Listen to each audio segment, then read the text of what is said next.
नमस्कार दोस्तों, CDR के सैनी बीएड क्लासेज में आप सभी का हार्दिक स्वागत है, अभिनंदन है। देखिए, हम अध्ययन कर रहे हैं पाठ योजना निर्माण कार्यक्रम। ये हमारे YouTube चैनल के माध्यम से आप सभी के जो भी शिक्षण विषय हैं, इन शिक्षण विषयों की पाठ योजनाओं के निर्माण हेतु चलाया जाता है। देखिए, जो आज की हमारी लाइव क्लास होने जा रही है, इस लाइव क्लास में हम हिंदी कहानी शिक्षण पाठ योजना का निर्माण करना आपको बताएंगे कि आप हिंदी कहानी शिक्षण पाठ योजना का निर्माण आप अपनी दैनिक पाठ योजना डायरी में कैसे बना सकते हैं, कौन कौन से सोपान होते हैं जिनके आधार पर आपको कहानी शिक्षण की पाठ योजना बनानी होती है। देखिए, कहानी शिक्षण की जगह कथा शिक्षण भी आप कर सकते हैं। यदि आपने पौराणिक कथा लिए, कहानी लिए, तो वहां पर कथा शिक्षण आएगा। और आप अपने पाठ्यक्रम की कोई कहानी लेते हैं तो वहां पर कहानी शिक्षण आएगा। तो बिल्कुल कंफ्यूजन नहीं होना। हमारी इस लाइव क्लास के माध्यम से आपको संपूर्ण कि आप कहानी पर कैसे, किस प्रकार पाठ योजना का निर्माण कर सकते हैं। तो आप सब बने रहें हमारे साथ, हमारे YouTube चैनल के साथ। और यदि आप हमारे YouTube चैनल पर पहली बार आए हैं तो हमारे YouTube चैनल को सब्सक्राइब कर देवे। देखिए, जो आज हम जिस कहानी पर आधारित पाठ योजना का निर्माण करना आपको बताएंगे, उसका टॉपिक है, उसका टाइटल है भाग्य बड़ा या कर्म। तो ये एक कहानी है, इसमें बताया जाएगा कि भाग्य बड़ा होता है या कर्म। इस आधार पर हम इस संपूर्ण कहानी के बारे में आपको पाठ योजना का निर्माण करना बताएंगे।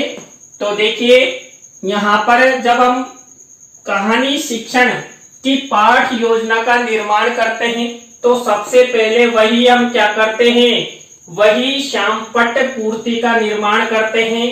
श्यामपट्ट पूर्ति चाहे आप गद्य, पद्य, व्याकरण सभी में आप सबको श्यामपट्ट पूर्ति बनानी होती है, जिसके अंतर्गत हम कक्षा, दिनांक, विषय, कालांश, कालांश का समय, विदा। देखिए, यहाँ पर हम विदा ले रहे कहानी, तो यहाँ पर विदा लिख दी कहानी। यदि हम व्याकरण पढ़ाते तो यहाँ पर व्याकरण, गद्य पढ़ाते तो गद्य, पद्य पढ़ाते तो पद्य। तो जो पाठ योजना बनाते उसकी विदा लिखते हैं और 20 सेंटर में हमारा प्रकरण लिखते हैं। यहाँ पर देखिए, हमने भाग्य बड़ा या कर्म इस कहानी का टाइटल लिख दिया है। तो ये हुआ हमारा श्यामपट्ट। श्यामपट्ट के बाद आप सब जानते हैं, जब भी हम पाठ योजना का निर्माण करते हैं तो हम उद्देश्य बनाते हैं और उद्देश्यों के आधार पर विशिष्टीकरण बनाते हैं और अपेक्षित व्यवहारगत परिवर्तन बनाते हैं। तो देखें, यहाँ पर सबसे पहला जो उद्देश्य है ज्ञानात्मक। अब ज्ञानात्मक से रिलेटेड ये विशिष्टीकरण बनाए जाते हैं और ये अपेक्षित व्यवहारगत परिवर्तन बनाए जाते हैं। इसी तरह जो दूसरा उद्देश्य होता है अवबोधात्मक। देखिए, अवबोधात्मक में भी वही विशिष्टीकरण और अपेक्षित व्यवहारगत परिवर्तन। देखिए, जो भी आप उद्देश्य बनाएंगे उसमें 1 से 2 विशिष्टीकरण और 2 से 3 ही आपको अपेक्षित व्यवहारगत परिवर्तन बनाना है। इसी तरह अभिव्यक्त्यात्मक से रिलेटेड जो उद्देश्य है उससे रिलेटेड ये विशिष्टीकरण बनाए गए हैं और ये अपेक्षित व्यवहारगत परिवर्तन बनाए गए। विशेष रूप से ध्यान रखना। देखिए, यहाँ पर जो उद्देश्य और हमारा जो टाइटल है उसके आधार पर यहाँ अपेक्षित व्यवहारगत परिवर्तन में कुछ सेंटेंस में परिवर्तन किया गया है, तो यहाँ पर विशेष ध्यान दें। इसी तरह कौशलात्मक से रिलेटेड ये विशिष्टीकरण और ये अपेक्षित व्यवहारगत परिवर्तन बनाया गया है। तो ये हमारे 4 उद्देश्य हुए। 5वां उद्देश्य देखिए आप, अभिरुच्यात्मक। देखिए सबसे महत्वपूर्ण होता है अभिरुच्यात्मक, क्योंकि कहानी में आपको टाइटल के माध्यम से, कहानी के माध्यम से बच्चों में रुचि उत्पन्न करना है। और छात्रों में यदि रुचि उत्पन्न हो जाती है तो कहानी के प्रति जरूर रुचि लेंगे। तो यहाँ पर ये अभिरुच्यात्मक से रिलेटेड ये विशिष्टीकरण, ये अपेक्षित व्यवहारगत परिवर्तन। इसी तरह देखिए अभिवृत्त्यात्मक से रिलेटेड ये विशिष्टीकरण और ये अपेक्षित व्यवहारगत परिवर्तन। इस तरह आपको प्रत्येक जो भी कहानी पर आधारित पाठ योजना का निर्माण आप करें तो इस तरह आपको ये 6 उद्देश्य बनाने हैं।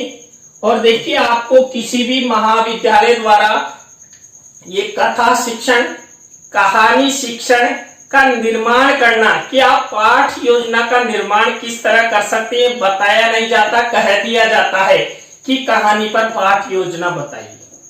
अरे बताएंगे, लेकिन पहले जब आपका टीचर आपको बताएगा उसके बाद ही तो आप बना सकते हैं।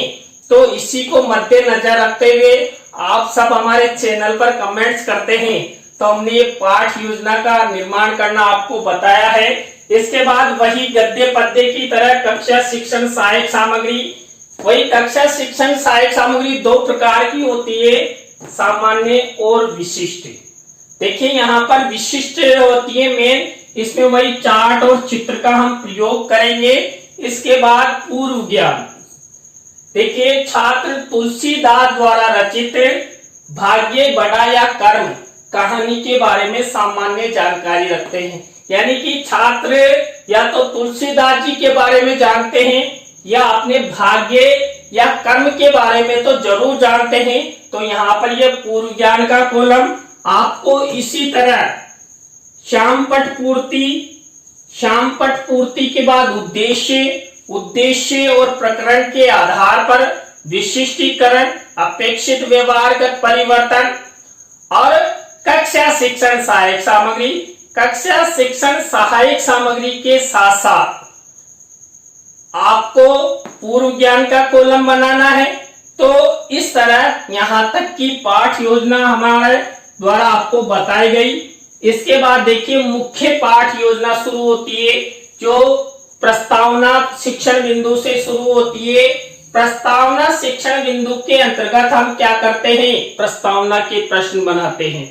प्रस्तावना के प्रश्नों के अंतर्गत मैंने आपको बताया, हम प्रश्नों में जिगजैग का प्रयोग करते हैं, तारतम्यता यानी, और उत्तरों से ही प्रश्न बनाए जाते हैं।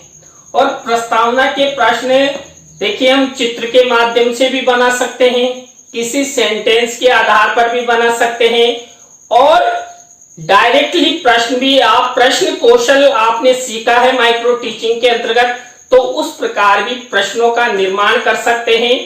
देखिए, और हमेशा प्रस्तावना के प्रश्न संक्षिप्त होते हैं, जिससे उनके उत्तर भी संक्षिप्त आए, सरल से कठिन की ओर होने चाहिए।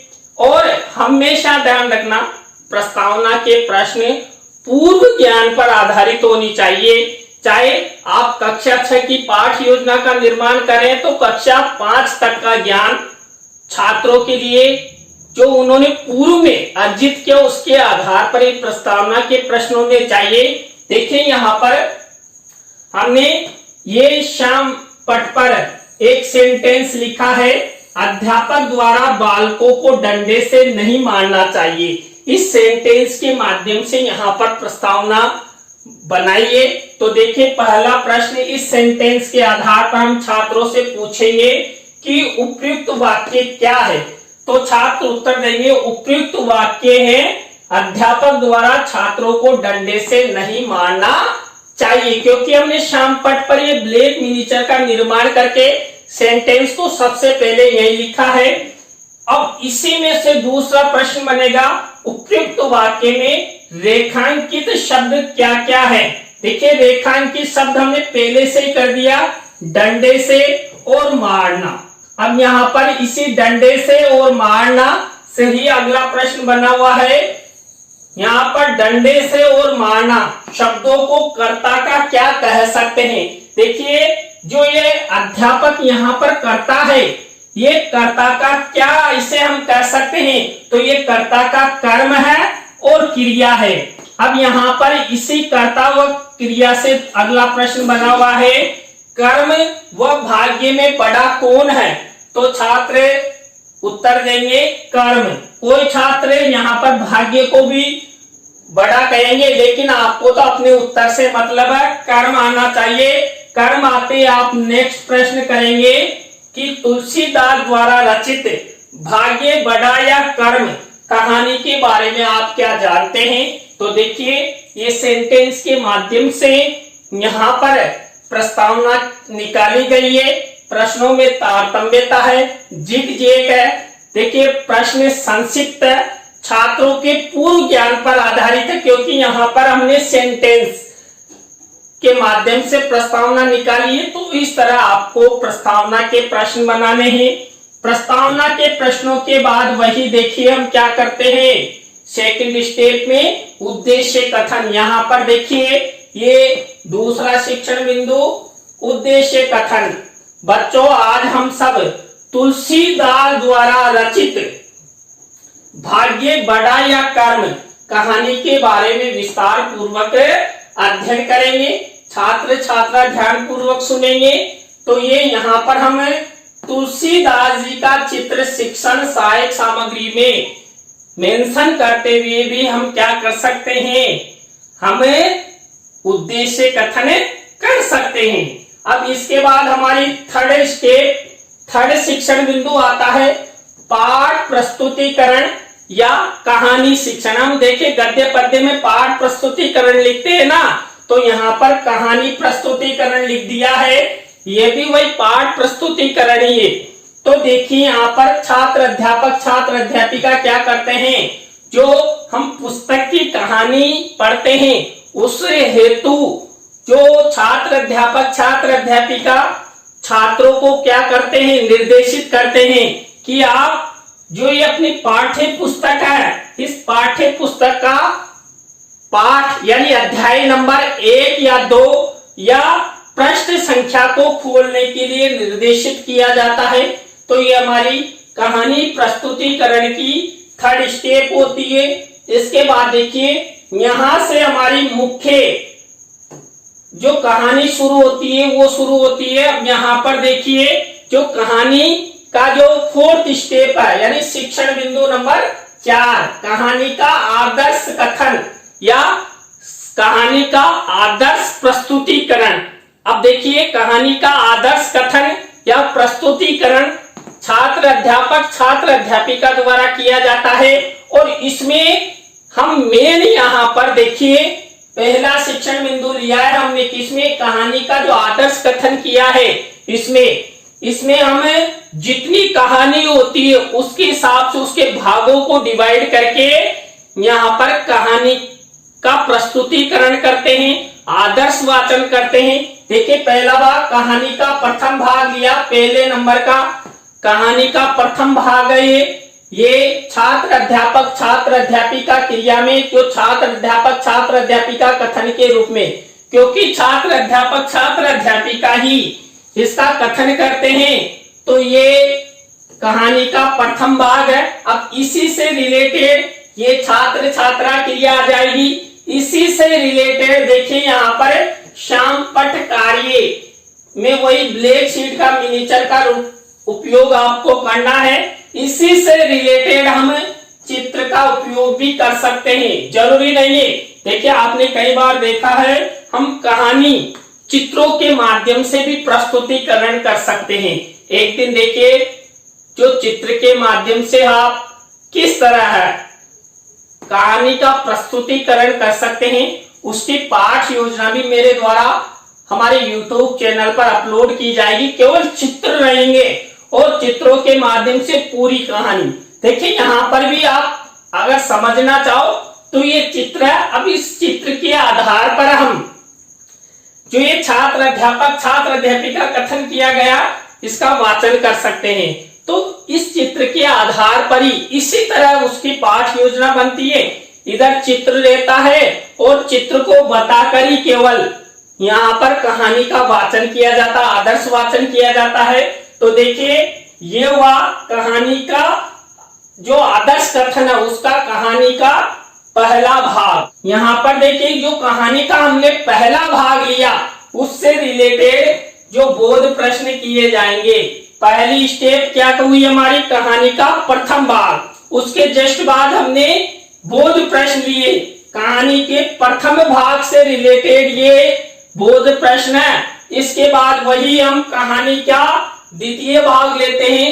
देखिए कहानी का द्वितीय भाग, कहानी का द्वितीय भाग ये आ गया। देखिए कहानी का द्वितीय भाग, अब इसमें वही क्या किया हमने, कहानी के द्वितीय भाग यानी द्वितीय अंतराल से संबंधित छात्र अध्यापक छात्र अध्यापिका कथन किया और वही छात्र छात्रा क्रिया शाम पटकारी में वही कहानी का द्वितीय भाग से संबंधित महत्वपूर्ण शब्द हम छात्रों को समझाना चाहते हैं तो वो लिख देते हैं। और ये कहानी का द्वितीय भाग से रिलेटेड ही शिक्षण सहायक सामग्री में चित्र मेंशन हम कर सकते हैं। तो इसी तरह ये कहानी का द्वितीय भाग, अब कहानी का जो द्वितीय भाग है इससे रिलेटेड ये बोध प्रश्न किए जाएंगे। देखिए वही 3 बोध प्रश्न हमारे द्वारा किए गए। जितनी विषय वस्तु लेंगे आप भागों के हिसाब में उसके हिसाब से बोध प्रश्न बनेंगे। तो 3 भी बना सकते हैं, 4 भी बना सकते हैं, 5 भी बना सकते हैं। देखिए जब हम कहानी का द्वितीय भाग छात्रों के सामने प्रस्तुतिकरण करेंगे तो कहानी का प्रस्तुतिकरण करते उसमें से कुछ छोटे प्रश्न, वस्तुनिष्ठ प्रश्न, अति लघुत्रात्मक प्रश्न, एक पंक्ति वाले प्रश्न हम छात्रों से पूछ लेते हैं। तो देखिए ये बोध प्रश्न किससे रिलेटेड, कहानी के द्वितीय भाग से रिलेटेड। इसके बाद कहानी का तृतीय भाग आ जाएगा। देखिए कहानी का तृतीय भाग आ गया, वही कहानी का जो तृतीय भाग उससे रिलेटेड ये छात्र अध्यापक छात्र अध्यापिका कथन, वही छात्र छात्रा क्रिया, वही श्याम पट पर वही कहानी का जो तृतीय भाग बिंदु लिखते हुए हमने क्या किया, महत्वपूर्ण शब्द लिख दिए और इससे ही रिलेटेड ये चित्र मेंशन कर दिया किसमें, शिक्षण सहायक सामग्री में। इसके बाद देखिए कहानी का जो तृतीय भाग हमने लिया उससे रिलेटेड ये बोध प्रश्न किए जाएंगे। वही देखिए 3 बोध प्रश्न मेरे द्वारा बनाए गए हैं। इसी तरह देखिए अब आता है कहानी का चतुर्थ भाग।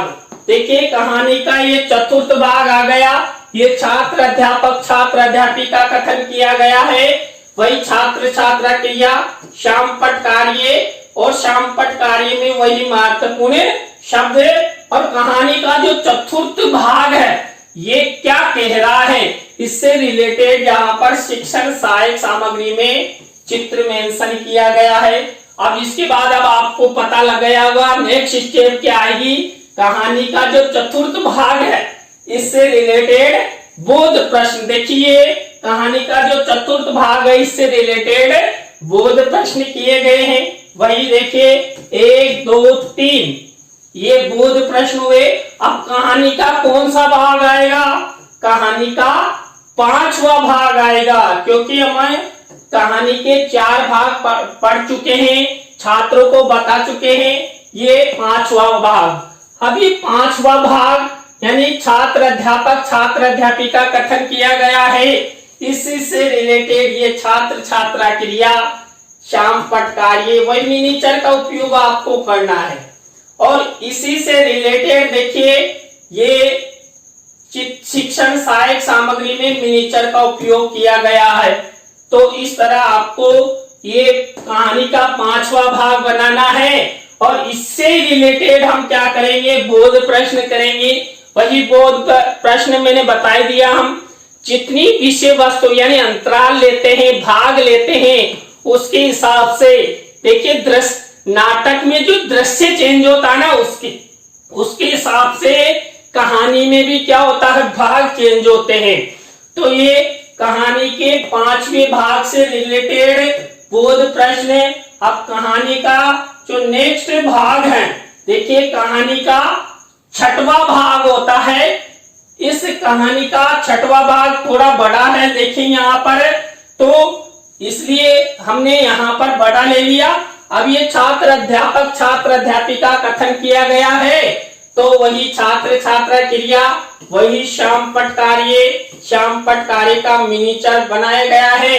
और कहानी का जो ये छठे भाग से रिलेटेड हमने छात्र अध्यापिका कथन किया है, इसी से रिलेटेड शिक्षण सहायक सामग्री में चित्र मिनीचर के रूप में हम लगा सकते हैं और लगाना भी है, क्योंकि कहानी में छात्र इंटरेस्ट ज्यादा लेते हैं, तो चित्रों को देखकर और ज्यादा इंटरेस्ट लेंगे, तो आपका जो कहानी कहने का, कहानी कथन का उद्देश्य है वो जरूर सफल हो सकता है। इसके बाद जो कहानी का छठा भाग है, इससे रिलेटेड ये बोध प्रश्न है, ये देखिए बोध प्रश्न यहाँ पर किए गए हैं।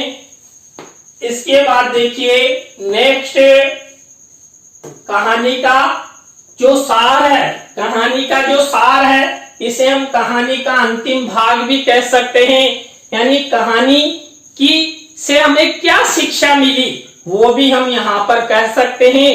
तो ये छात्र अध्यापिका कथन किया गया है, इसी से रिलेटेड छात्र छात्रा क्रिया की गई है, वही मिनीचर का उपयोग किया गया है, वही चित्र शिक्षण सहायक सामग्री में प्रयोग किया गया। अब विशेष आप ध्यान रखेंगे, जो अन्य कहानियों पर आप पाठ योजना का निर्माण करेंगे, आपको विशेष क्या ध्यान रखना है। देखिए आप उद्देश्यों का निर्माण कर लेंगे, उद्देश्यों के बाद उद्देश्य कथन भी कर लेंगे, प्रस्तावना के प्रश्न भी बना लेंगे, सब कर लेंगे, लेकिन मेन है जब आप कहानी का आदर्श प्रस्तुतिकरण, आदर्श कथन शुरू करेंगे, तो कई कहानी में तो क्या होता है, 3 ही भाग रहेंगे, किसी में 4 रहेंगे, किसी में 5 रहेंगे, किसी में 8 रहेंगे, किसी में 10 रहेंगे। तो आप जरूरी नहीं है कि एक ही पाठ योजना में पूरी कहानी बताओ, आप 2 भागों में डिवाइड करके भी, कि कहानी का प्रथम भाग, अब देखिए मान लीजिए जो हमने कहानी पढ़ी भाग्य बड़ा या कर्म, अब इसमें अगर अन्विति यानी भाग ज्यादा होते तो हमें क्या करते, इसके 2 लेसन बना देते। तो यहाँ पर ये इसकी विषय वस्तु कम है, तो हमने एक ही पाठ योजना में पूरी कहानी आपको बता दी। 2 पाठ योजनाएं आपको ऐसी बताई जाएगी मेरे द्वारा, जिसमें एक ही कहानी के 2 पाठ करके हमने पाठ योजना हम कैसे बना सकते हैं उसके बारे में मेरे द्वारा आपको बताया जाएगा। तो देखिए ये कहानी का सार हो गया। कहानी का सार होने के बाद वही हम क्या करते हैं, बोध प्रश्न करते हैं। देखिए बोध प्रश्न कहानी का सार से रिलेटेड, वही 1 2 3 ये हमने क्या किया, ये बोध प्रश्न किए। अब इसके बाद हमारी नेक्स्ट स्टेप आती है, जो प्रत्येक पाठ योजना में आती है, वह मूल्यांकन प्रश्न है। देखिए मूल्यांकन प्रश्नों में आप सब जानते हैं हम 3 तरह के प्रश्न लेते हैं। तीनों तरह के प्रश्नों में हम क्या करते हैं, 2-2 प्रश्न लेते हैं। अब 2-2 प्रश्नों में भी देखिए वस्तुनिष्ठ प्रश्न हमने लिए, रिक्त स्थानों से संबंधित लिए, सत्य असत्य से रिलेटेड भी लिए, और एक पंक्ति वाले यानी लघुत्रात्मक अति लघुत्रात्मक से संबंधित प्रश्न लेते हैं। ब्लैक शीट का निर्माण आपको करना है, और देखिए ब्लैक शीट के वही ऊपर हम सिल्वर कलर के पेन से लिखते हैं, स्क्रीनशॉट ले लीजिए। तो इसके बाद देखिए हमारी लास्ट स्टेप आती है गृह कार्य। देखिए हमने जो भाग्य बड़ा या कर्म इससे संबंधित कहानी कई पाठ योजना आपको बताई, तो हम छात्रों को निबंधात्मक प्रश्न देते हैं। तो यहाँ पर देखिए भाग्य बड़ा या कर्म कहानी का सारांश अपने शब्दों में लिखिए। ये प्रश्न हमने छात्रों के लिए होमवर्क के लिए दिया। तो देखिए आज की क्लास में हमने जो हिंदी कहानी शिक्षण पाठ योजना क्रमांक 1 के अंतर्गत भाग्य बड़ा या कर्म इस पर आधारित पाठ योजना का निर्माण करना आपको बताया। आज की पाठ योजना आपको कैसी लगी, अच्छी लगी हो तो लाइक करें, कमेंट्स करें और शेयर जरूर करें दोस्तों। इसी तरह नई कहानी पर आधारित पाठ योजना के साथ आपसे मिलेंगे CDRK Saini BEd classes YouTube channel पर। जय हिंद, जय भारत, राम राम।